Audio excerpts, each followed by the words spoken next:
turned up in pins with like Milans on the back and stuff like that. And I'm like, the basic cut and thrust of the conversation was,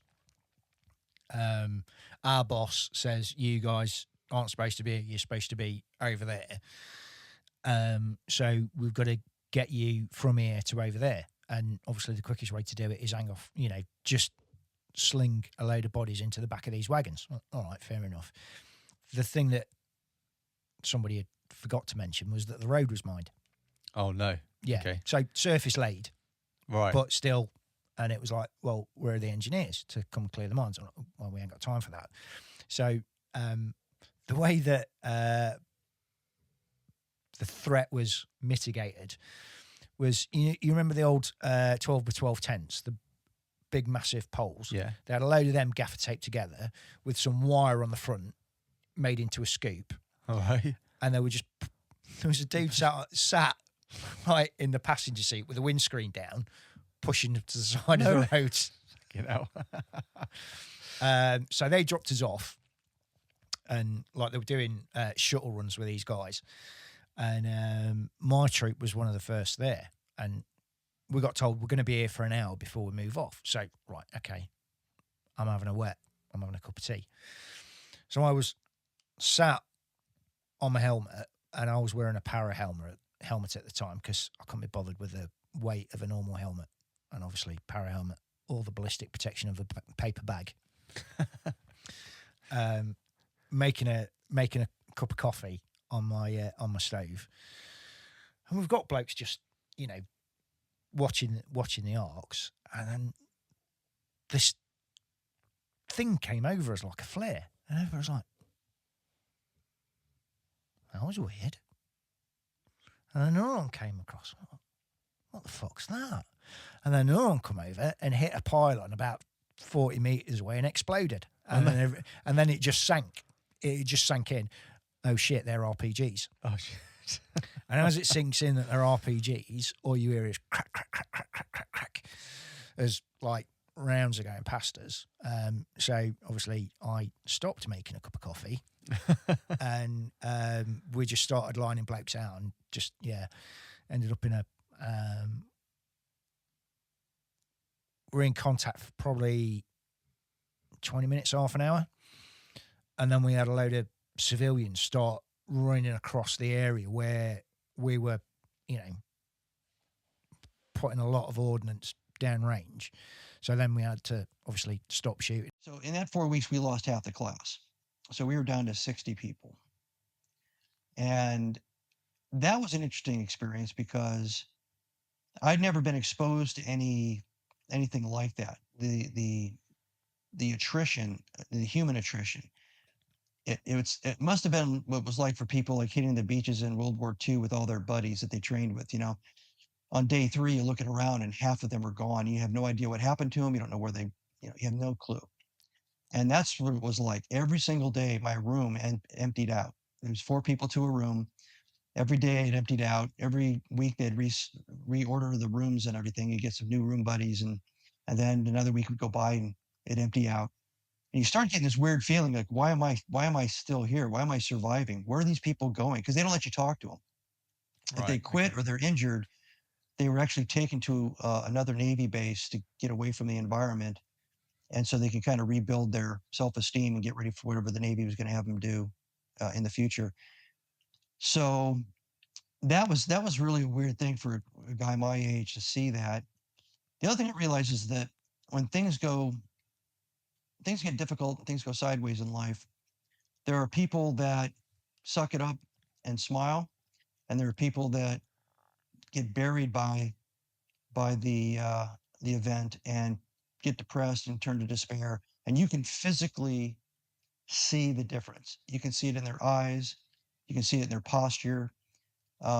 Viktor Frankl's book, Man's Search for Meaning, about his experience in a Nazi prison camp, writes about exactly the same thing I saw at Bud's. And people just gave up on themselves. And pretty soon they turn inward. They wouldn't talk to anybody. And you knew after the 3rd week, you knew if that guy doing that is not going to stick around, he's going to be gone. As an instructor later on, you definitely saw that. You could actually see if you see a twinkle in somebody's eyes when they're shivering, that dude's sticking around, right? Okay. Yeah. Yeah. But if you saw somebody looking at you very dully and he's just going into a class about navigation, then he's already made a decision to leave. So it became Okay. a mental game.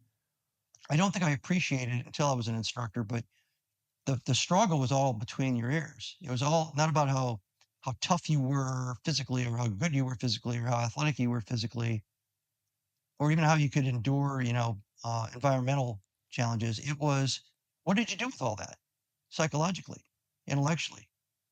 How did you decide to deal with it? And if you decided to deal with it by putting one foot in front of the other and hanging around those guys that were smiling, you had a chance. Okay. And that's what I learned more than anything else from that experience. I was on the USS Kitty Hawk, and basically I graduated. I flew out to the ship, and we began out in the Arabian Sea, and we conducted the first strikes into Afghanistan after 9/11. And so, unusually, we did not have our jets though. We kept them in Japan. That's where the ship was stationed, and we unloaded all these special operations helicopters and a task force composed of Rangers, SEALs, Special Forces, and even CIA operators. And that was a pretty exciting deployment.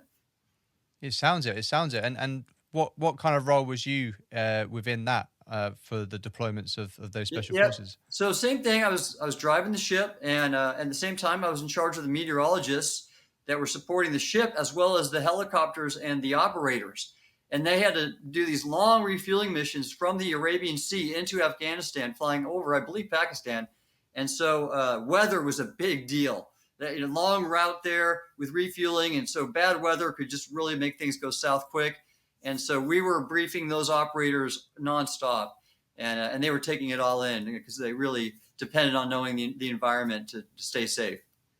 Okay. Now, doing your job as a meteorologist, can't even get that word out. Meteorologist. No, you're going to have to say it. Was it? Yeah. Meteorologist. That's fine.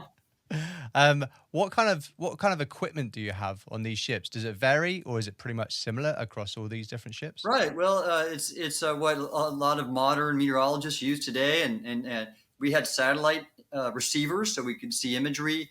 We have, of course, our own sensors, but we had communications to gather sensor data from the meteorological network around the world, and so there's, and then we had we have a decision support tools that aid us in predicting the performance of either aircraft, sensors, and even weapons. And so that's what a lot of meteorology and oceanography is used in the military, is to predict the performance of any given payload platform. And know whether if the weather is going to be going to impact a mission, and therefore either not do the mission, delay it, move it up, or do it a different way. Okay, so sometimes are you given the final decision, or are you just given the information and then someone higher up? We make recommendations. Okay. A good story here. You'll like this. So everybody's familiar with Operation Neptune Spear. This is the raid that capture and kill Osama bin Laden. And the person who commanded that actually is a friend of mine, 4-star Navy SEAL Admiral Bill McCraven. And Bill told me that when they were planning that mission in May of, I believe, 2011, they were looking at the average temperatures at night. And there was a no-go date, I think, at the beginning of May, because the temperatures would get too warm for those special operations helicopters to get sufficient lift with their full load of troops and material, and that's actually the day I think it was carried out was May 1st. So that was a really important driver on the planning of the operation, and as one example of how meteorologists and oceanographers support military operations. Made the airfield black for about 2 hours. We had a hunter that slid off the runway and went into the monsoon ditch. And to get it out, I mean, this thing weighs 7 tons. To get it out, you need bowsers and cables, and you have to winch it out a bit slowly to try and not to damage it anymore. And the engineering officer out there at the time, a guy called Finney, he wanted to come out and see how it was done. So I said, yeah, that's fine. This is as a corporal. So I said, yeah, okay, fine. So he came out. When you're pulling any aircraft out of a ridiculous situation, the stress that is on the hawsers, their metal hawsers, is phenomenal. You do not stand anywhere near them, because if they do snap, they'll take your head off. It's no argument about it at all. And this guy, Finney, decided he wanted to stand between the two cables that were pulling the Hunter out. And I went, no, stop. And he said, why? And I said, because you're standing between them. You have to come back behind the Bowsers. And he said, no, I want to see what happens. And I went, no. Now, this is me talking to a flight lieutenant. Very difficult, except that I am a bolshy bastard. And he turned around and he said, no, this is where I'm staying. I said, not while I'm watching. With that, I turned around to the crew and I said, right, let's go back to the hangar. And I took the whole bloody lot back to the crew room, where we sat down and have a cup of coffee. About minute and a half later, there's this burp, burp, burp, burp, burp, burp, burp, burp, and into the crew room storms the group captain. Where's the crash team? And I sort of stood up and I said, well, that will be me, sir. And he went, why aren't you pulling that aircraft out? So I tried to explain. He said, get your ass out there, Bell, and get that aircraft out the ditch. And I said, sir, and see me tomorrow morning in my office at 8 o'clock. So I said, oh, okay. So I dressed up in number ones and sort of went to his office. And he said, right, now tell me the story. So I told him the story. And he said, two things. One, you don't argue with an officer. The second, don't ever do that to my airfield again. Thirdly, how do you take your coffee? And he sat down and we talked about it in very civilised terms. The next thing I knew, I was sort of being dismissed, but Finney was in the outer office, and he and I then didn't get on very well for the rest of the tour. Yeah, fair enough. So I very much believe it's not about being the fastest or the fittest, but I feel it's about going out, having fun, enjoying yourself, and for me also raising money and awareness for charities. And so my little claim to fame is that I'm the only person in the world that's ran a marathon on every continent dressed as a different piece of fruit. Okay. And the reason I do that is, first of all, it makes people smile, and it's always nice to make people smile. But then they'll quite often ask me why. Why am I dressed as an apple, orange, banana? And I tell them that I desperately want to break the stigma associated with mental ill health. And quite often they'll say that maybe they've had a problem or someone that they know has had a problem. And it just really subtly starts that conversation. So in a strange way, by attracting attention, the cause that I'm passionate about, because I just don't want anyone to ever have to feel like I felt. And I know when I got the help, I was in a really bad place. And I always say to people that you would never learn to swim in a storm. And so when you're at crisis point, you can't take on the information that you're being told. But if we learn that information and what we need to do to help us when we're in that situation, then it gives you, hopefully you won't get to that bad point because you can deploy those tactics beforehand. That means if you do, you've got the tools there to help you. And yeah, I would do anything for anyone to have that. I know, sadly, many people who've taken their lives, and I also know the friends and family of people who've taken their lives and the toll that it has on them. As I said, when I was uneducated, when I was very unwell and I just couldn't see any way out, I didn't think about anyone else. Whereas now I've probably got that as a bit of a safety net, the impact that it would have on other people. I often felt that I wish my life had been taken in Afghanistan, because I wouldn't have to still be going through the difficulty of your mind being so horrible. The outcome would be the same, but you wouldn't have to, friends and family wouldn't be thinking, could I have done anything? Is it something I said? I didn't notice. There wouldn't be that guilt or potential guilt on their part, but I wouldn't have to still be living with that really, tricky brain and challenge. I went down on foot. I took one of the guys with me with a radio, one of the guys was a first aider, one had a rifle, one had a mini-me, because I didn't know what was the blind side of the hill, if we were going to get down the bottom and there'd be Taliban.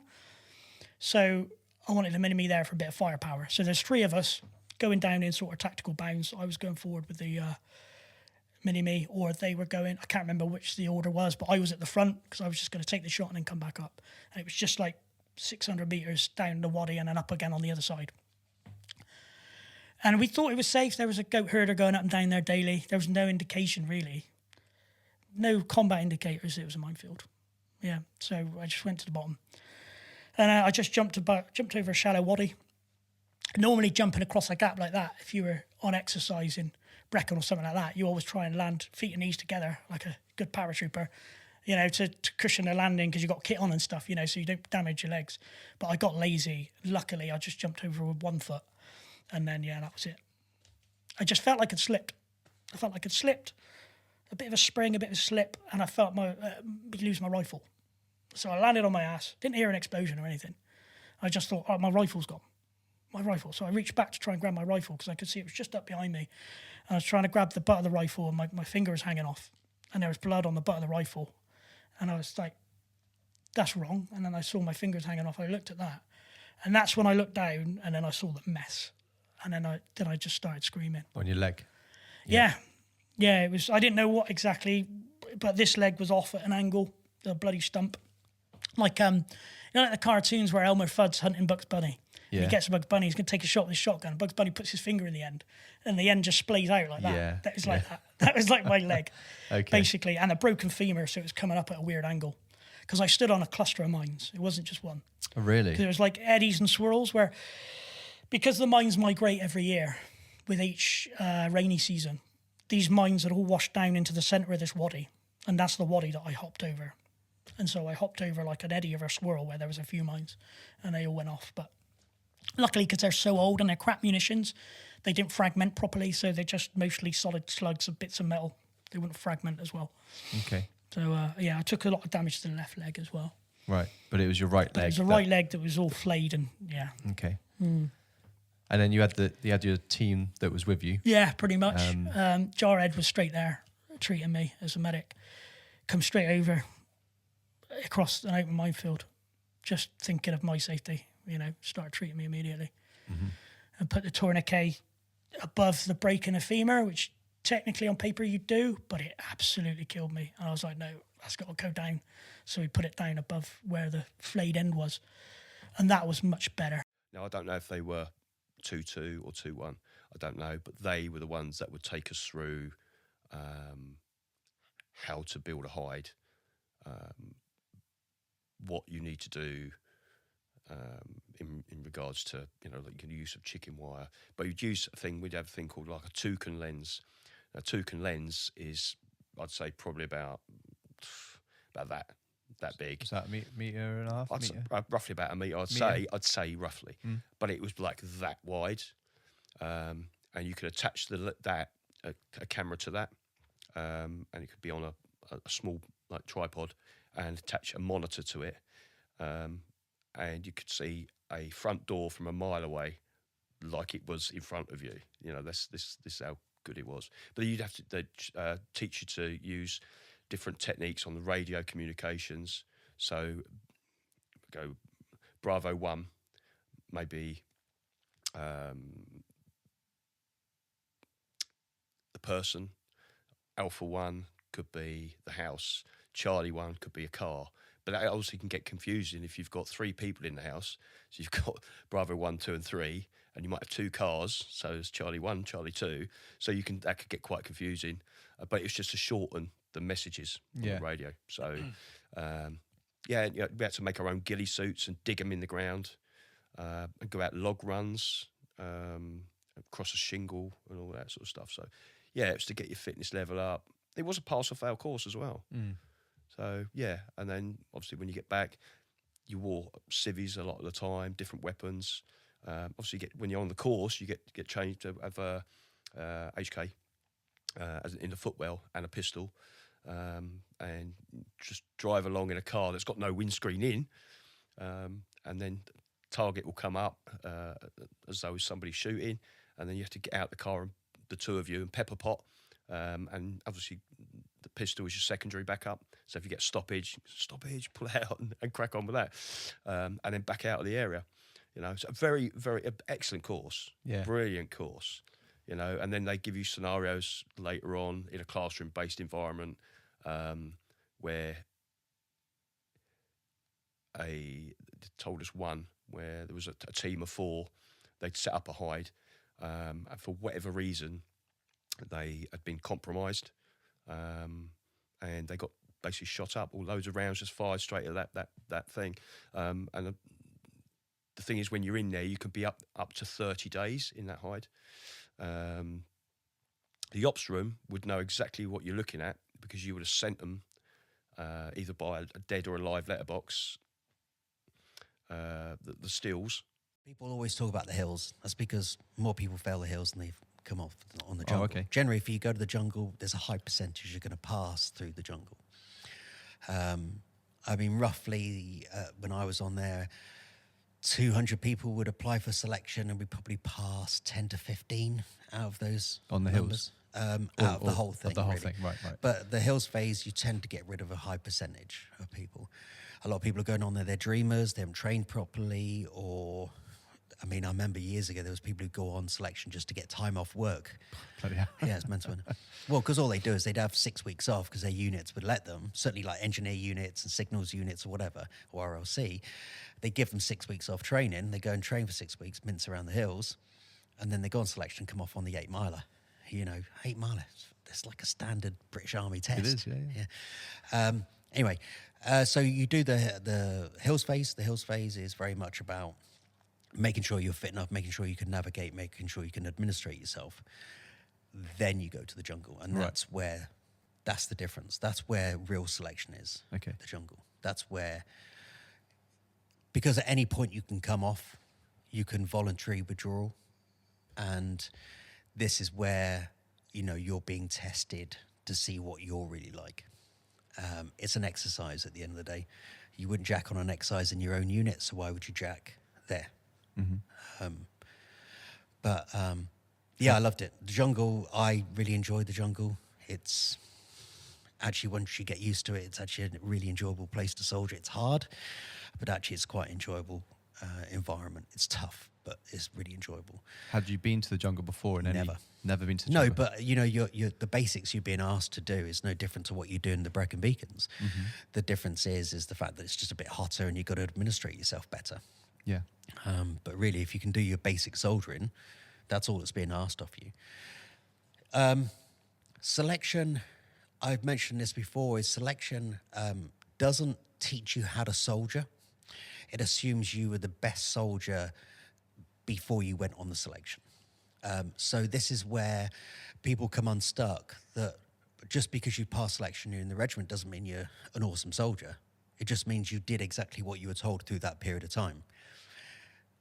Previously, the selection had always assumed you were the best of your unit before. That's why you've been allowed to go forward. And that's carried people for quite a while. So what we find is that a lot of guys, where we get more people from corps and different units, then their soldiering needs to be picked up a bit towards the end. And that's why we often go and do other courses, Green Army type courses, once we get into the regiment. So I went back to Buds second time. I was excited, very excited. I was like, I'm either going to die here or they got to pull me out of training. Like that's like not even crossing my mind. And so I showed up to Buds. Some of the same instructors are still there. And so you go and check in and they see you and they're like, oh, Lahiff, you're back. And that, I didn't even check into my barracks yet. I was still in my dress uniform and they had me doing burpees and push-ups and going wet and sandy, changing my uniforms and making me go get wet and sandy for like a couple hours before I even got to go to my barracks room. Actually, before all that, I had to go to Chicago first. So they started this thing called pre-buds. And pre-buds, so as soon as guys who are in boot camp finish boot camp, they go to this thing called pre-buds where they literally have like these crazy coaches and trainers that just you literally train for like roughly 2 months around the clock. And it's not like beating you down. They're really trying to build you up and get you nice and strong to go before you go to butts. Because what they saw was happening was guys would come in to the Navy and the boot camp like really in shape and ready for buds, but then in boot camp they would get like sick and get out of shape, and then they were going, so they wanted to try to help boost the number of people getting. Actually, I don't think it fucking helped at all, but because it turns out to be a mental game at the end of the day. It's not really physical. I mean, it's physical, but so I had to go to pre-buds. So I went to Chicago, did pre-buds, and that's where I met like a bunch of my classmates, and then we all flew together to San Diego, and then I found out when I got to San Diego, they're like, hey, you're going to be the class enlisted leader. I was like, fuck, which is like, you get extra special attention, especially the enlisted leader. So it was a trip. It was a hell of a time. Yeah. What's it like when you got to the phase where you rang the bell like the previous time? What was that like, getting through that? Yeah, it was funny actually going to, before I even we started Hell Week. Like there's certain evolutions, we call them evolutions, like little training cycles going to before Hell Week, and some of them are pretty brutal. And like I knew what was coming before it even came. Like the guys that haven't been there before, I was like, just the fucking pain train's coming, dude. Just wait. I was like, this is gonna be pretty bad. There's like gonna come a point where you're like, please God, just strike me dead right now. Like, just make me pass out to end this. And you don't pass out. You end up keep going. You find it in your willpower. You tap that like extra 10% you got in there, which is great because I mean, I think that's what helps. I feel people are SEALs before they become SEALs, and that's why it's so hard for people, or it's so hard for SEAL training to like predict who's going to make it and who's not. They've tried so many different things. Because you have a guy that looked like he never touched a weight or played a sport in his life, and he ends up making it, and he becomes a really good SEAL. And you have these guys that show up that were like literally Olympic athletes, play professional sports, and they quit like 3 days into it. It's fucking bizarre, and it's a total mental game. But it's still, before we started some of these evolutions, looking at these guys, and I would just be like, this one's gonna suck, gents.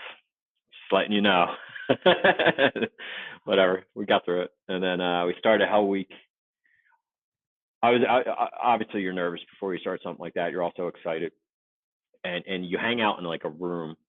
It's a classroom, and you're sitting there chilling all day because you don't know when like Hell Week is going to officially start. You just know it's gonna, and they call it breakout, and like they come in. There's like, they're throwing smoke grenades. They're throwing flashbangs.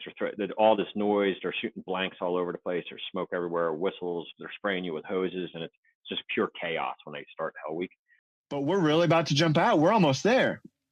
And then the plane started descending from 2,500 or whatever it was down to 500, because that's what we jumped at. Normally you jump at 1,000 feet, 1,250 or so.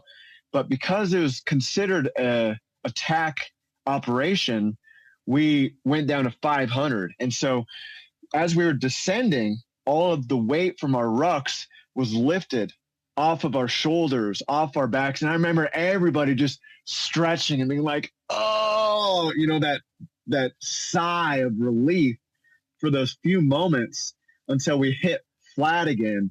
And then when that red light, you know, first of all, the number one jumper was pulled up into the door, and he's standing there looking out, and it's pitch black darkness. And, you know, my rifle is on my side in a carrying case, my grenade launcher and my M4. It's digging into me. My back's hurting. Everything's hurting. But that door's open and that jumper's right there in the number one position looking out. And then when that green light hit and it was go, go, go, we move forward as fast as you can physically move with that much weight and shuffling.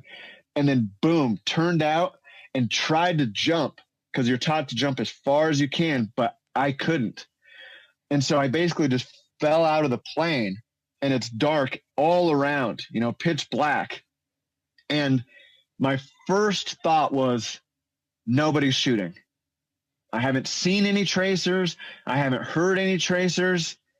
I'm not going to get shot out of the sky. And then right when that thought ended, I hit the ground. Boom.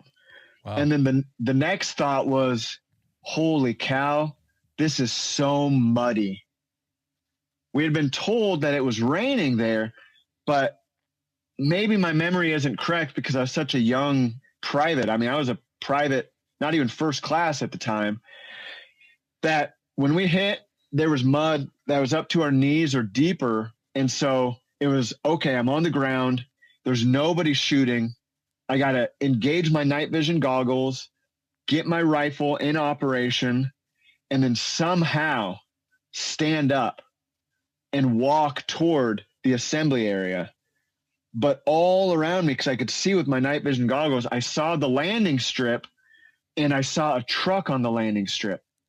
And I saw some American soldiers. I could tell by their equipment, they were American soldiers and they were on the landing strip. But I could also tell that there were non-Americans that were wearing, head wraps. And instantly my thought was, oh my God, are they going to kill us? I was so scared of the local people that was my thought. I saw a village in the distance and there was one little light. And I thought, oh my God, we need to destroy the village. Why are those people there? We need to kill those people. They're going to kill us. And it went from, I don't know if this is going to happen, to, oh my God, I'm going to get shot and killed, but I need to kill all of these people before they kill me. And that only lasted for a couple days, which was a long, stressful couple days internally, before I started learning more about, well, there's people on our side and there's people that are not on our side.